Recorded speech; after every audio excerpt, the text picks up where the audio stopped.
Bismillahirrahmanirrahim. Yapiba Podcast ikhlas dan mutabaah dalam beramal. Alhamdulillah di momen kali ini kita kembali berjumpa di podcast Yapiba. Pada kesempatan yang berbahagia ini, insya Allah kita kembali akan bincang santai dan ringan kembali bersama satu sosok alumni, alumni Baitul Arqam yang sampai detik ini beliau masih mengabdikan dirinya yang dulunya berawal dari santri, sekarang menjadi guru di Pondok Pesantren Baitul Arqam. Dan langsung saja kita perkenalan kepada beliau, Ustadz Hasanuddin SPDI. Assalamualaikum Ustadz. Waalaikumsalam warahmatullahi wabarakatuh. Siap Ustaz. Gimana kabarnya Ustadz? Alhamdulillah sehat. Ustadz Hasanuddin, beliau lebih akrab dikenal dan disapa oleh anak-anak santri itu dengan biasa sebutan akrab dekatnya Pak Hasan. Ya, Pak Hasan ini alumni Baitul Arqam yang sekarang justru dari santri sekarang menjadi ustadz pengajar di pesantren ini. Sedikit Ustadz, perkenalkan diri sekaligus mungkin nanti kita ke sejarah awal dulu antum bisa berada di pesantren ini. Perkenalan diri dulu. Iya. Baik, bismillah. Assalamualaikum warahmatullahi wabarakatuh. Terima kasih banyak Ustadz atas waktunya. Mungkin langsung saja saya perkenalkan diri. Iya. Baik. Ya, jadi nama saya Hasanuddin. Ya. Untuk saat ini tinggal di Pulinggona. Dan alhamdulillah punya istri satu, alhamdulillah, dan anak baru dua. Iya. Asli memang Pulinggona juga Ustaz?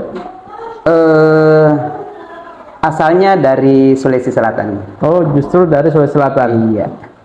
Bisa sampai di Pulinggona? Jadi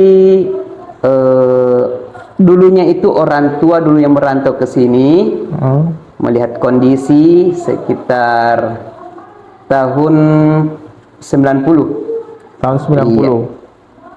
Jadi dia sudah ke sini lihat tempat di sini dan memungkinkan. Berapa tahun kemudian baru saya ikut sekitar 93, 94. Jadi orang tua dulu ke sini kemudian nyusul akhirnya. Iya. Akhirnya saya dibawa ke sini 93 94 itu. Saya naik ke kelas 5 SD. Dan pada waktu itu saya disekolahkan juga di SD. Saat ini SD 1 Pudongi. Dulu masih SD Wolulu. Oke. Terus sampai di sini akhirnya masuk di pesantren. Itu sejak tahun berapa Ustaz masuk pesantren? Saya masuk di sini di 96. 96. Iya, sanawiyah tahun 96. Masuk tingkat sanawiyah. Iya. 96. Dan pada waktu itu saya masih ingat persis, kita itu masih memakai celana pendek. Sekolah pesantren celana pendek. Iya, kan masih sekolah Islam dulu itu. Iya. Jadi celananya masih celana pendek warna biru. Jadul betul dulu Ustaz ya? Iya. Saya masih ingat itu pertama kan belum ada seragam untuk sanawiyah. Karena dulu itu biasa disediakan oleh Bapak almarhum pendiri pondok ini. Dalam hal ini Bapak Haji Okim Supena. Jadi dia dulu biasa yang adakan pakaian dari Jawa untuk seragam. Kebetulan pada waktu itu saya belum kebagian, jadi saya masih pakai seragam SD. Seragam SD dipakai? Iya. Karena tidak dapat. Iya, karena belum kebagian, kan memang terbatas biasanya. Iya. Jadi pengadaannya bukan kita membeli tapi dikasih dari. Iya. Saya dulu dapat dikasih dari orang tua pendiri pondok ini. Pendiri pondok. Jadi betul-betul ada kesan tersendiri sama beliau pendiri pondok. Oh, sangat. Nanti kita ke situ Ustaz. Sebelum ke situ, terus akhirnya antum masuk di tahun 96 tadi. Awal-awal masuk mungkin bagaimana dulu itu? Awal-awal masuk kondisinya di pesantren ini? Ya jauhlah dengan kondisi saat ini dibanding saat itu. Jadi tempat ini yang kita tempati sekarang ini masih pohon coklat dengan kelapa. Jadi yang pertama itu hanya di ruangan sana itu, yang saat ini ruangan MI. Nah, hanya itu 4 ruangan dengan kantornya itu. Jadi alamnya juga masih hutan keliling. Waktu itu siswanya ada berapa orang, Ustaz? Saya kurang tahu persis berapa jumlah siswanya pada waktu itu saya kelas 1 itu. Tapi alhamdulillah agak lumayan. Waktu itu antum masuk di sini kondisinya antum berasrama atau tinggal di luar? Pada waktu itu belum ada namanya yang tinggal asrama. Oh, tidak ada asrama, saja Belum asrama. ada. Jadi setiap hari pulang balik terus. Setiap hari pulang balik dengan jalan kaki. Jalan kaki. Iya. Kondisi jalanan yang Ya masih berlubang-lubang, belum. Pokoknya masih, kalau pengerasan sudah mending. Kalau pengerasan belum juga ada pengarasan. ya, artinya sudah berbentuk jalan, sudah dilalui oleh beberapa kendaraan besar tapi kan masih timbunan biasa. Terus setelah akhirnya antum masuk di jenjang MTS selama 3 tahun, ada tidak, Ustaz, kesan atau cerita yang masih teringat, terngiang-ngiang terus sampai sekarang? Sangat banyak sampai saya masih ingat sampai saat ini. Apa saja diantaranya? Jadi kita itu dulu setiap malam Senin dengan malam Kamis itu kita bermalam di masjid. Oh, jadi tidak berasrama tapi ada kegiatan nginap? Ada kegiatan nginapnya selama 2 malam dalam 1 pekan. Terus apa itu? Gimana kegiatan, Ustaz? Jadi kalau malam Senin itu belajar agama biasa. Iya, belajar agama, tentang fikih mengaji. Itu kalau malam Senin. Ya.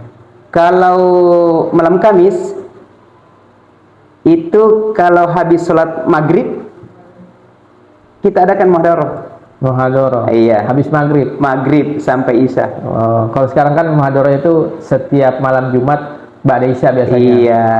Dulu sebelum Isya malah. Iya. Maghrib ke Isya saja. Maghrib ke Isya. Jadi putranya di sebelah kanan, putrinya di sebelah kiri. Campur dulu. Tapi maksudnya tetap terpisah, ada ruang di tengah. Ada hijabnya, tetap ada pembatas. Cuma kegiatannya masih di dalam satu tempat dulu. Iya, masih di masjid yang kantor yayasan, kantor alias MA sekarang. Kalau kantor alias sekarang itu dulunya masjid di situ. Itu digunakan untuk kegiatan muhadharah. Iya. Selain itu, ada kesan-kesan lagi, cerita dulu yang masih. Jadi saya itu masih ingat, Ustadz, ketika kita itu melanggar siapapun orangnya, pelanggarannya tidak pergi bermalam ketika malam Senin atau malam Kamis. Yang terjatuh itu dia tidak pergi bermalam. Iya, itu biasa kita dihukum. Hukumannya ya bervariasi. Jadi termasuk saya juga biasa dihukum. Dikasih mandi itu di kali dengan menggunakan seragam sekolah. Jadi kalau hari Kamis itu siang atau pagi ditanya, siapa yang tidak datang semalam? Ini Ustadz, oleh guru kita yaitu Ustadz Hafid yang kepala sekolah saat ini. Beliau masih menjabat sebagai guru waktu iya. itu. Tapi sebelum sampai ke Ustadz Hafid, itu sebelumnya masih Ustadz Fauzan. Ustadz siapa? Ustadz Fauzan. Ustadz Fauzan. Iya. Itu guru saya yang masih bertahan sampai saat ini. Sekarang jadi teman. Jadi teman, tapi walaupun sama-sama mengajar, dia tetap guru saya. Nanti saya naik kelas 2, kalau tidak salah itu sanawiyah, baru ada Ustadz Hafid. Jadi kalau kita dihukum itu dibawa ke sana di pinggir kali, di kali direndam, basahlah semua pakaian. Itu waktu zaman itu saja. Iya. Sistem penghukuman seperti itu. Iya. Terkadang juga ada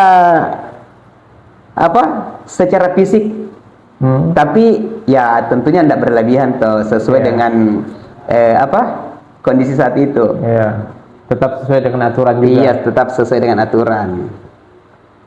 Kegiatannya tadi ada muhadoro, kemudian tetap ada penghukuman dari sejak zaman dulu sampai sekarang masih ada.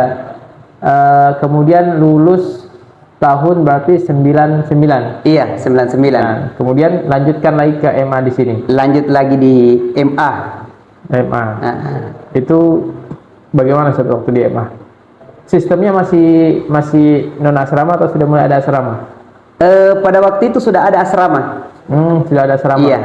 Cuman yang tinggal itu baru beberapa orang saja. Ya. Iya, di tahun 99 itu.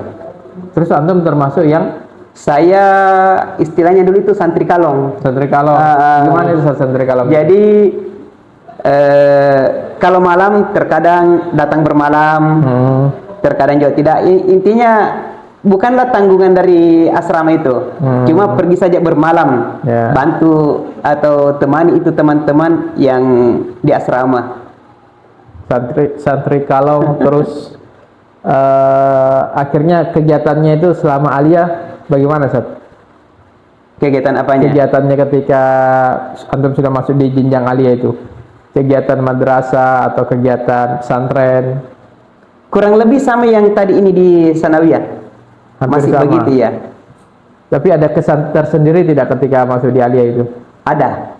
Karena kita itu di aliyah, saya masuk di tahun 99 itu, termasuk kita yang istilahnya kan ada dulu namanya tolo, yang paling kuat.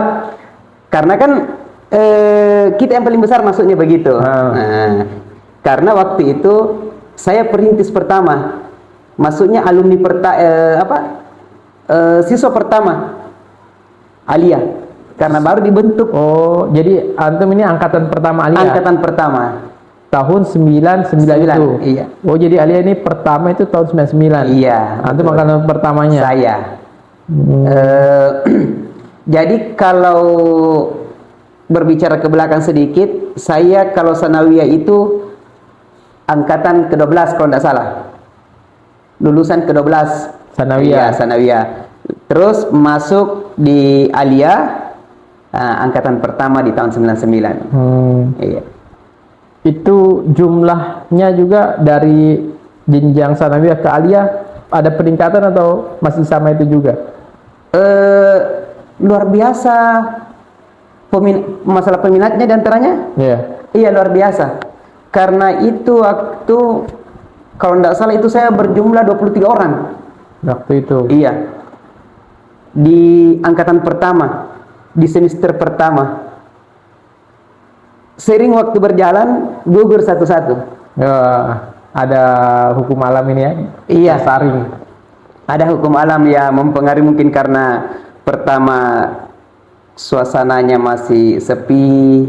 Nah, yang datang itu kan banyak yang dari luar, mungkin di kampungnya dia ramai, begitu masuk di sini kelihatan masih sepi, hutan sekali. Iya, betul. Akhirnya tidak betah. Antum termasuk yang bertahan. Tapi masih sistem santri kalong tadi. Iya, betul. Terus tadi istilah-istilah tolok itu bagaimana akhirnya waktu itu? Istilah tolok tadi itu? Iya, kan artinya itu katanya tolok, artinya itu yang paling tua di sekolah ini, angkatan pertama. Jadi itu adik-adik kita kalau kita arahkan bekerja atau kerja bakti, mereka taat. Senior maksudnya gitu? Iya, kalau saat ini dikatakan senior. Bahasa kerennya saat ini senior. Tapi bukan dalam artian dia membuli atau melakukan hal-hal yang merugikan adik kelas. Oh, gitu, tidak ada seperti itu. Iya. Semuanya ke positif semua. Insya Allah. Kemudian lulus di tahun berarti tahun berapa Ustaz lulusnya? Saya lulus di 2002. 2002 lulus. Saya ada menarik Ustaz ini. Waktu lulus ada saya dapatkan dokumentasinya, foto kegiatan lulus, wisudanya jauh sekali dengan wisuda kita sekarang ini. Waktu itu gambaran fotonya saya lihat itu yang ketika lulus itu masih ada keyboard kalau tidak salah dinaikkan di atas panggung. Itu gimana Ustaz? Betul sekali. Gimana waktu itu? Jadi pada waktu itu karena mungkin ini orang tua kita, almarhum, dia sangat senang telah berdiri lembaga pendidikan yaitu Madrasah Aliyah, dan berhasil ada yang tamat atau yang selesai pada waktu itu. Mungkin itu anunya tadi, dia apa, sebagai tanda syukurnya atau tanda bahagianya diadakan keyboard. Ini mengekspresikan kebahagiaannya waktu itu. Betul. Jadi alumni pertama, angkatan pertama, alhamdulillah lulus waktu itu. Iya betul. Padahal waktu itu kan termasuk hal yang jarang, kemudian yang wah itu waktu itu. Betul. Waktu ada, kalau ada keyboard itu. Sudah, makanya masyarakat itu juga antusias hadir untuk menonton waktu itu. Dengan almarhum Ustaz, beliau pendiri Bapak Haji Okip Sempena, Allah yarham, ada kesan apa Ustaz yang masih teringat sampai detik ini sama beliau? Jadi waktu itu kami masih kelas 10 atau masih kelas 1 Aliyah. Dia selalu memberikan kita motivasi bahwa anak-anakku yang saya cintai semua, kalian ini angkatan pertama Aliyah, saya harap semoga bisa sampai di finish. Ibaratnya kalian ini kelapa, semoga nantinya bisa jadi minyak semua. Artinya bermanfaat. Nah, karena pada waktu itu saya kelas 1 Aliyah, itu jumlahnya kurang lebih 23 orang. Yang tamat itu, yang selesai Aliyah 6 orang saja. Makanya makanya saya selalu masuk 10 besar dalam peringkat. Jadi dari 23 ini tersaring tinggal sampai 6 selama 3 tahun itu. Iya. Dan menyisakan hanya satu perempuan. Dan yang perempuan itu juga jadi minyak. Akhirnya saat ini dia mengajar di pondok ini juga. Masya Allah. Namanya Ibu Rohun. Oh, itu angkatan Ibu Rohun itu yang beliau sekarang ngajar di tingkat MI ya. Itu seangkatan sama antum dulu. Seangkatan dengan saya. Dan yang jadi minyak juga yang lurah saat ini di Kelurahan Polinggona ini. Itu juga hasil. Iya, angkatan saya. Pak Lurah, siapa? Pak Lurah Awaludin Amir. Seangkatan sama itu. Sekarang jadi minyak juga. Sekarang jadi minyak juga. Ada 3 minyak yang lainnya di mana nih, Ustaz? Ya, 3 minyak yang lainnya. Ada juga yang satunya masih ada juga di Polinggona. Dia juga sekarang kalau tidak salah aparat desa juga di Lamondape, di tetangga desa. Yang satu orang lagi dia juga mengabdikan diri di perusahaan sawit yang ada juga di Polinggona. Nah, yang satunya ini dia kembali ke kampung halamannya di Bone. Itu tadi kesan Ustaz ya, bersama beliau pendiri pesantren. Kemudian setelah akhirnya antum lulus dari pesantren ini, melanjutkan studinya Ustaz, kemana setelah ini? Jadi setelah saya selesai di sini di 2002 ya. Yeah. Saya sempat menganggur selama 1 tahun. Tapi saya tidak pernah berhenti berdoa semoga saya bisa lanjut. Semoga saya bisa lanjut untuk kuliah. Tapi kalau kita lihat kondisi itu pada waktu itu ya sedikit harapan untuk bisa lanjut. Karena pertama terkendala di ekonomi, karena kita waktu itu masih dalam kondisi membangun. dan kendaraan serta tempat perkuliahan. Nah, sehingga saya berhenti selama 1 tahun. Tidak lama kemudian ini almarhum orang tua kita, dia lagi berusaha untuk menjalin kerjasama dengan lembaga atau fakultas saat ini Muhammadiyah Kendari. Jadi beliau tetap setelah kita jadi alumni tetap ada kontribusi, Ustaz, ya? Masih. Jadi dia itu juga selalu berharap bahwa semoga di Polinggona ini ada perguruan tinggi. Jadi kalau tidak salah itu waktu dia bekerja sama atau ada hubungan dengan Muhammadiyah, dan datanglah juga dosen dari selatan. Pada waktu itu Bapak Haji Usman Hamid, yang saat ini jadi pimpinan juga di Al-Bukhari, bersama dengan Haji Abdul Hamid. Dia datang ke sini bekerja sama juga dengan Muhammadiyah. Dia menjadi dosennya, dan dia juga mengabdikan diri di sini di Polinggona. Maka dibentuklah perkuliahan jarak jauh. Jadi antum pertama kuliahnya jarak jauh. Iya. Jadi dia datang ke rumah. Ayo nak, katanya, ini Pak Haji Hamid dengan Pak Haji Usman Hamid. Ayo nak, katanya, kita ikut kuliah. Saya bilang, sebenarnya Pak, saya ingin sekali memang kuliah. Cuman kondisi ekonomi kayaknya kurang memungkinkan. Karena kita masih tahap membangun terus ini. Iya. Dia bilang, oke lah kalau begitu, nanti saya fasilitasi. Akhirnya difasilitasi. Sudahlah. Jadi kita kuliahnya dulu itu di Wolulu. Jadi kalau mereka itu keluar mengajar, siapapun dosennya, karena dosennya itu rata-rata di sini, termasuk yang ketua yayasan pada saat ini yaitu Bapak Haji Dadan Solehul Anwar. Jadi siapapun yang mau keluar mengajar, saya nebeng. Begitu pula juga kalau kembali. Jadi berjalan selama kurang lebih 1 tahun, saya ditarik masuk mengabdikan diri di pondok ini. Oh gitu. Itu begitu. Awal mula akhirnya terlibat, ikut justru jadi minyaknya tadi, ikut andilnya ke situ.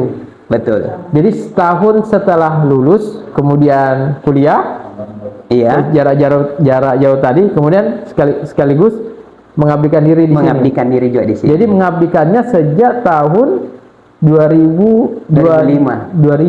Iya. Kalau 2004-nya itu sering, artinya saya dengan sekolah tidak pernah ada putus komunikasi. Saya selalu datang jalan-jalan di sini.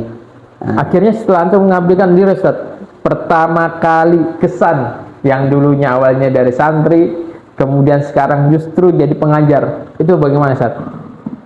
Kesannya gimana ya? Jadi pada waktu itu saya dipanggil mengajar. Dia bilang, mau mengajar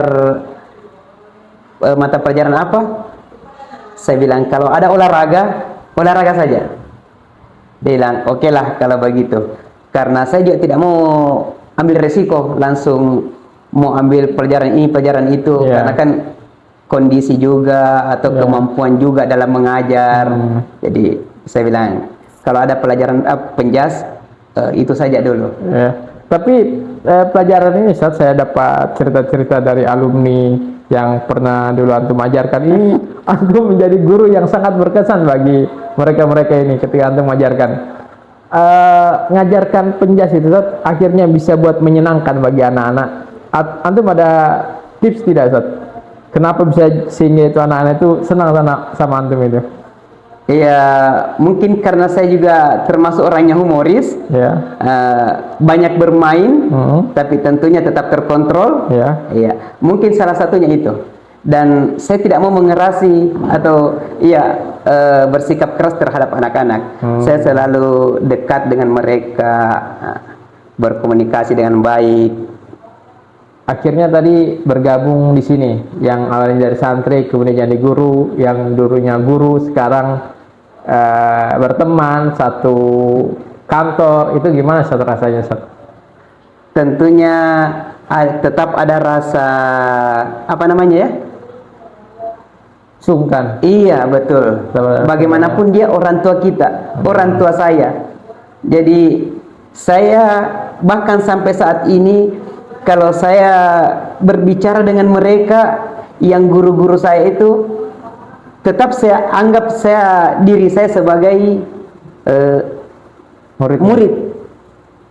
Artinya bagaimana kalau kita anggap, tetap kita posisikan diri kita sebagai murid, berbicara dengan guru, kan tetap ada batas-batas atau ada norma-norma yang kita tidak boleh langgar kan, meskipun secara profesi sekarang secara profesi, tapi kita masih menempatkan diri sebagai muridnya. Betul. Ada siapa saja Ustaz yang dulu murid, dulu guru? Jadi guru saya yang paling senior, saya urut ya, Ustadz Fauzan, terus yang ada saat ini ya, termasuk pimpinan yayasan saat ini, Ustadz Hafid, terus Pak Yusuf, Pak Ilyas dulu, baru Pak Yusuf. Sisa itu kayaknya. Ya itu tinggal 5. Perubahan Ustaz, yang dari dulu antum dari jadi santri, kemudian setelah masuk jadi guru tahun 2005 sampai sekarang, perubahan yang paling sangat dirasakan antara dulu dengan sekarang itu apa Ustaz? Kalau perubahan itu banyak sekali, baik itu dari fisik bangunan, karakter anak.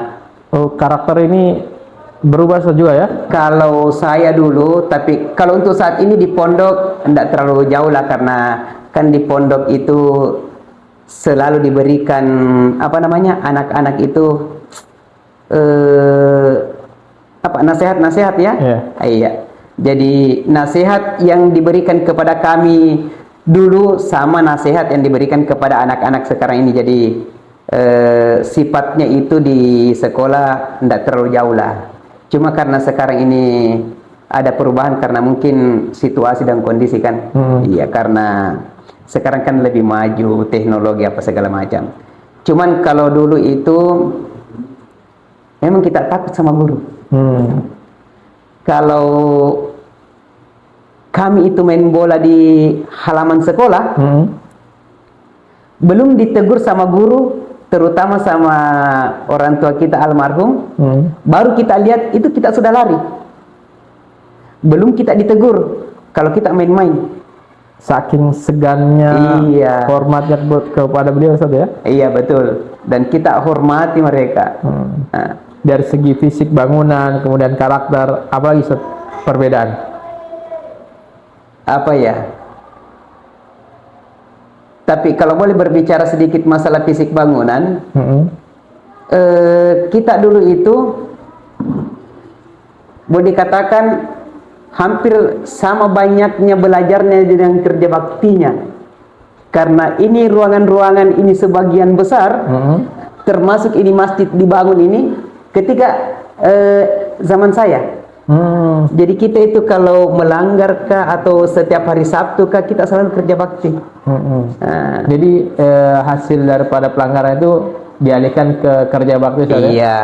Bahkan yang tidak cukup pembayarannya, pembayaran sekolahnya, itu dialihkan ke kerja bakti. Saking sosialnya pendiri yayasan ini, sampai pokoknya baguslah anunya dia ke orang. Kalau tidak mampu dilarikan ke sini, akhirnya terselesaikan semua.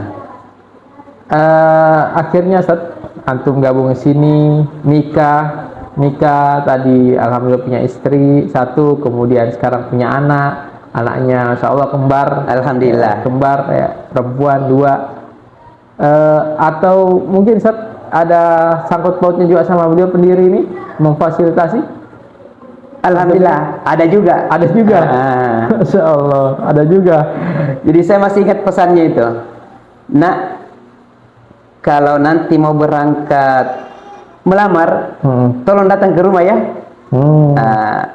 Jadi begitu saya difasilitasi oleh kepala sekolah Alia saat ini, Pak Ilyas, dalam melakukan pelamaran, saya juga pergi menghadap ke Bapak pimpinan, karena dia panggil saya, dikasihlah wejangan sedikit.